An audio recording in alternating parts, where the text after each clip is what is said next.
This book is 22 years old. Who would have been faking Donald Trump's signature? As Jon Stewart unleashes a blistering satire on The Daily Show to defend Jimmy Kimmel's shocking suspension, Hollywood stars like Tatiana Maslany lead a massive boycott against Disney, sparking a nationwide uprising that could burn down the House of Mouse and redefine free speech in America.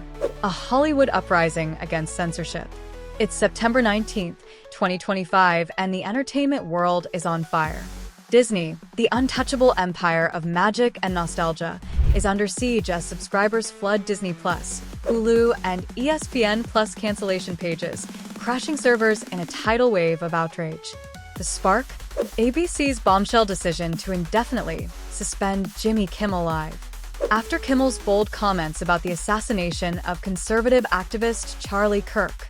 A gang desperately trying to characterize this kid who murdered Charlie Kirk as anything other than one of them. But the Real explosion comes from two fronts: Jon Stewart's razor-sharp First Amendment charge takedown on The Daily Show and a celebrity-led boycott spearheaded by She-Hulk star Tatiana Maslany, who's calling for fans to ditch Disney's platforms.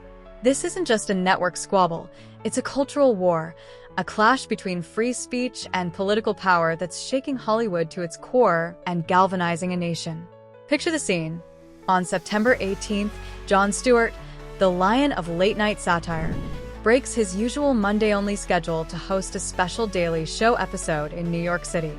The studio hums with tension, the set mocked up like a gaudy, Trumpian throne room. Stewart's eyes burn with defiance as he addresses ABC's decision to pull Kimmel's show. Halfway through, he zeroes in on President Donald Trump's Truth Social post, where Trump gloated that Kimmel was axed for lack of talent. Stewart smirks, leaning into the camera. You may call it free speech in jolly old England, but in America, we have a little thing called the First Amendment, and let me tell you how it works. With biting wit, he unveils a fictional talent-o-meter on Trump's desk, measuring a performer's talent quotient, mostly by niceness to the president. When it dips, he quips, the FCC gets notified to threaten billion-dollar mergers of network affiliates, who then give ultimatums to megacorporations controlling state-approved content. Or the FCC just threatens licenses directly. It's basic science. The audience roars, but Stewart's sarcasm cuts deep, exposing a chilling truth about censorship in 2025 America. Protests, crashes, and a digital revolution. The fallout is pure Hollywood drama. On September 15th, Kimmel took to his Los Angeles stage, his monologue slicing through political hypocrisy. We hit some new lows over the weekend with the MAGA gang trying to characterize this kid who killed Charlie Kirk as anything other than one of them. The comments, made days after Kirk's tragic shooting at Utah Valley University on September 10th, were classic Kimmel, sharp, provocative, and unflinching. But they triggered a swift backlash. FCC Chairman Brendan Carr, a Trump appointee, labeled the remarks misleading and urged broadcasters to act, hinting at license revocations. Nexstar Media Group, which owns 200-plus TV stations across 116 markets, announced it would preempt Kimmel's show, citing its offensive and insensitive nature. Andrew Alford, Nexstar's broadcasting president, claimed it was about letting cooler heads prevail, but the timing is suspicious. Nexstar's $6.2 billion merger with Tegna hinges on FCC approval. By September 17th, ABC confirmed to People that Jimmy Kimmel Live was off the air indefinitely, replaced by a rerun of Celebrity Family Feud. Hollywood's elite piled on. Wanda Sykes, set to appear on Kimmel's show, posted an Instagram video. He didn't end the Ukraine war or solve Gaza, but he did end free speech in his first year. Pray, people. Gene Smart wrote, what Jimmy said was free speech, not hate speech. What is happening to our country? Henry Winkler, Jason Bateman, Kathy Griffin, and Ben Stiller echoed the outrage, while Lost creator Damon Lindelof vowed not to work with Disney until Kimmel's show returns. MSNBC's Chris Hayes called it the most straightforward attack on free speech from state actors I've ever seen. Even former President Barack Obama weighed in on X, accusing the Trump administration of taking cancel culture to a dangerous, new level. Trump, meanwhile, reveled in the chaos, posting on Truth Social, Kimmel has zero talent, worse ratings than even Colbert. That leaves Jimmy and Seth, two losers, on fake news NBC. A chilling pattern of control. This isn't just about Kimmel, it's a chapter in a broader campaign to silence dissent. In July 2025, CBS canceled The Late Show with Stephen Colbert, a move many tied to FCC pressure. Now, Kimmel's suspension feels like a coordinated assault on late-night comedy, a genre built on challenging power. Nexstar's merger motives and Disney's FCC-regulated licenses reveal the stakes.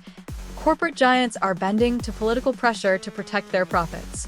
Kimmel's comments, while pointed, were grounded in his earlier condolences for Kirk's family, posted on Instagram. Can we just for one day agree that it is horrible and monstrous to shoot another human? Yet, conservatives framed his monologue as exploiting a tragedy, ignoring their own political point scoring. Stewart's response was a masterclass in resistance. His Daily Show episode, dripping with dystopian satire, featured a mock Gilded Age set and an interview with Nobel Peace Prize winner Maria Ressa, author of How to Stand Up to a Dictator. Some might say this is a cynical ploy to consolidate power, coldly antithetical to a constitutional republic, Stewart said, feigning nervousness. Not me, though. I think it's great. The sarcasm was a dagger, exposing the absurdity of censorship dressed up as community values. The Writers Guild and SAG-AFTRA condemned the suspension as government overreach, while Rosie O'Donnell, from Ireland, raged against Trump's fascist administration. Conan O'Brien tweeted, "This should disturb everyone, right, left, and center. This is a betrayal of freedom. Let's get personal. I grew up on Stewart, Kimmel, and Colbert, comedians who taught me that laughter can expose truth. When Disney yanks Kimmel's show to appease a vindictive administration, it's a betrayal of everything art stands for. The right to challenge, to provoke, to speak. I'm furious, but I'm inspired by the rebellion. Maslany's bold call, Stewart's defiance, the fans crashing Disney servers. This is a line in the sand. If they can silence Kimmel for a monologue, what's stopping them from coming for your voice, my voice, or any voice that dares to dissent? This isn't just about comedy. It's about whether we let power dictate truth.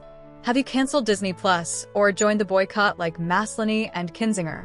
Is Stewart's satire a rallying cry, or did Kimmel cross a line? Drop your thoughts in the comments. Let's ignite a debate.